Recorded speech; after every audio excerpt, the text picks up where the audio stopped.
2-inch Highlifter Kit. Going in Kalvin's base model 2015 CanAm Renegade. Cut the tires off. I was taking the shocks off.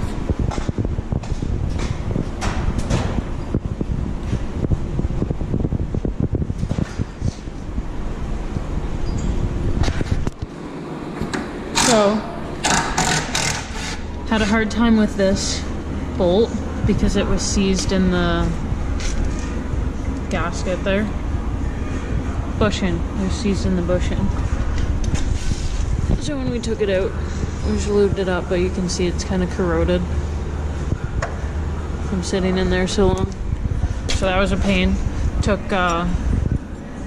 this bracket off. When you take it out, if you push the bracket down and pull back, it'll slide out because it's got little lips here. And then took the pin out on that side, took this nut off, and then he's working on taking the caliper off right now. And then that's so that you can put a spacer in, an axle spacer. Yeah. So then for the axle spacer to help with some of that angle.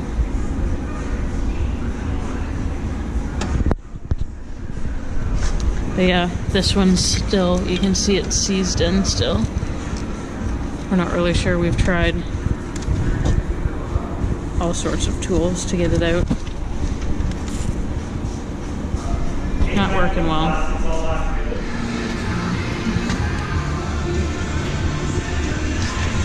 So, yesterday, this, where was it? This in, the bolt, there's part of it, the head's been chopped off, but that sleeve was actually so corroded that we can't get it off the bolt, so we had to end up breaking that. Turns out it's kind of hard to find these parts. Bay Marine does have them in stock, but yeah. So that was tough. If you're having a hard time, you might have to cut it and beat it up. And we put heat to it, and it didn't really affect the rubber bushings, which is good. So we finally got that off. Took the trailing arms off. They're gonna paint it blue while it's off. Took the rotors off. Left the calipers on the rotor. We're having a hard time getting the trailing arms out. You have to take we just didn't slide this long bolt out far enough. So finally, once we got it out far enough, they came out no problem. Then took the top part of the shock out, slid the long bracket in there on both sides, and then a short bracket here. It's loose right now.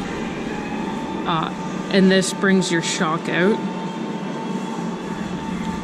And that's all we did for now. I think the next step is the tie rods possibly.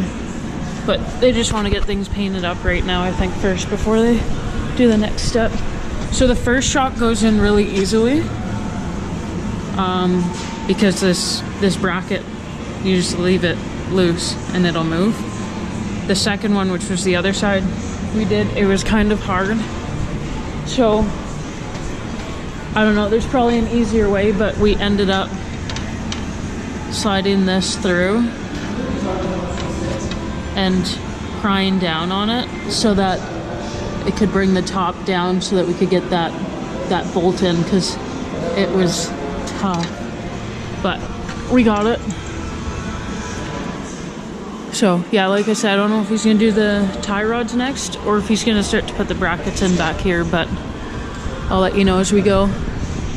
Forgot to mention this front diff line.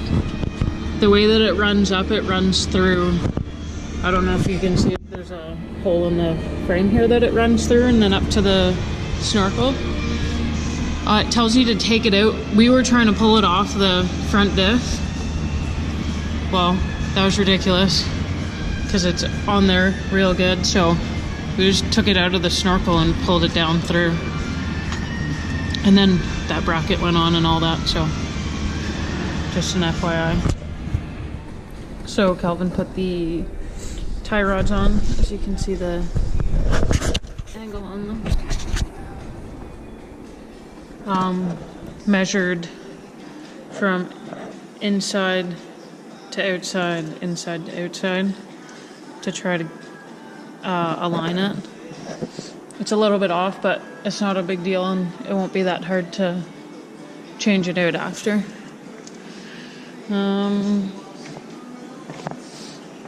The paint's coming along really nice. I like that color. All rods in. Everything's tightened up. Front wheels back on.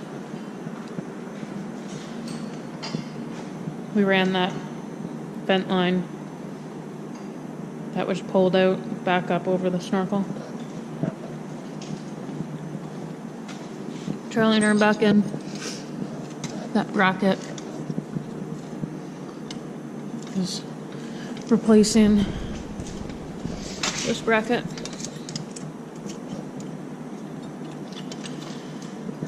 And then the next bracket that he's just putting in now brings the shock back a little bit.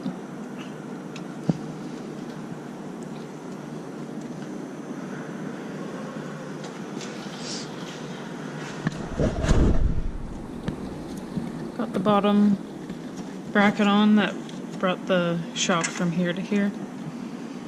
That was already on. Second trailing arm.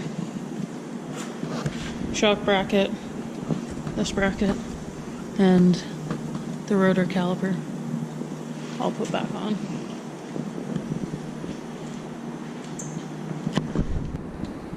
There it is, complete, minus the front bumpers. We're just letting that dry.